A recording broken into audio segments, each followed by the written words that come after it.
Nireklamo ng panggagahasa ang Vice Alcalde ng Pantabangan, Lalawigan ng Nueva Ecija. Todo tanggi naman ng paratang na yan si Vice Mayor.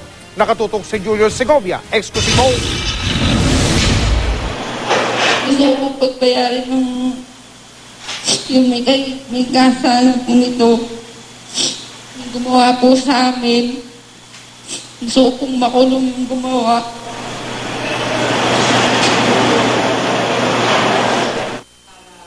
Ito ang sigaw ng 18 anyos sa si Jasmine, di niya tunay na pangalan.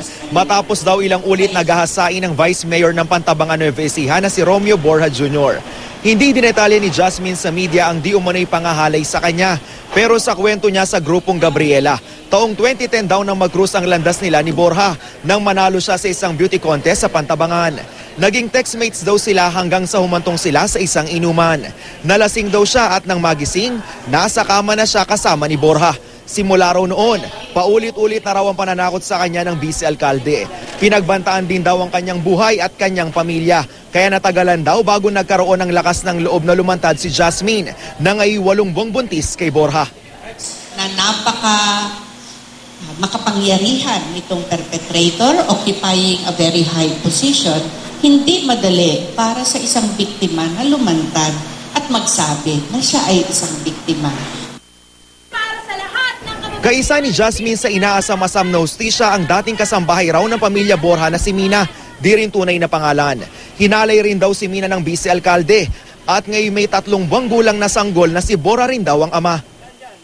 Mga po nila po akong tagapag-alaga po ng anak po nila, kaya po nagkakilala po kami ng Vice Mayor. Suportahan po ang laban po ni Jasmine sa pagsampa po ng kaso po, laban sa umabuso po sa aming dalawa.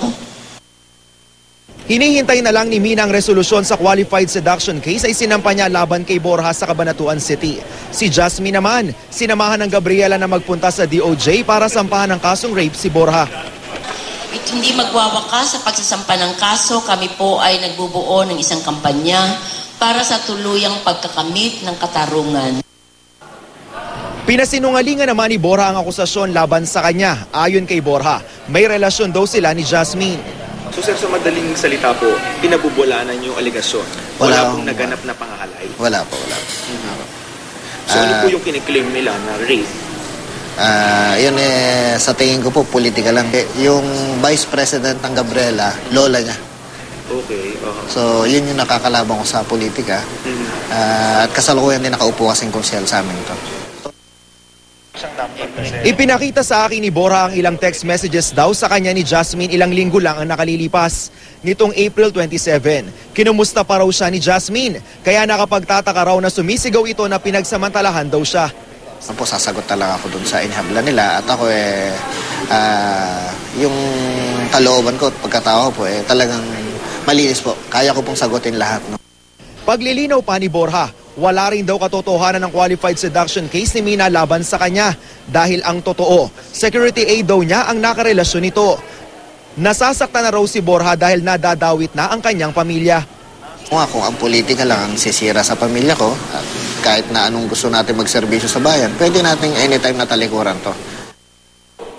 Nangako naman ang DOJ ng patas na paglilitis sa kaso. Julius Segovia, Nakatutok, 24 Oras.